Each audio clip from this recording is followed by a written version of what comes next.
Hey developers, UiPath is hiring for the software engineer role, especially for the Python developers, and the work location is Jaipur. Talking about the required qualification in the job description, not perfectly mentioned, but if you are from BTech and MTech students, you can apply for this role, and fresher and experience also apply for this role.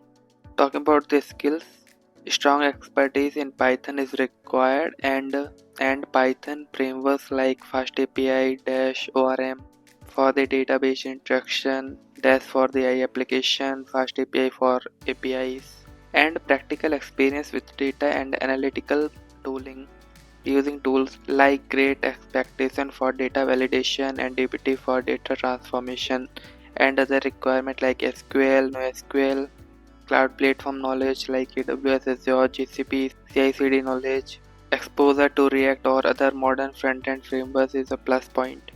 So if you have knowledge in Python, front-end technologies, cloud, database knowledge, you can apply for this role.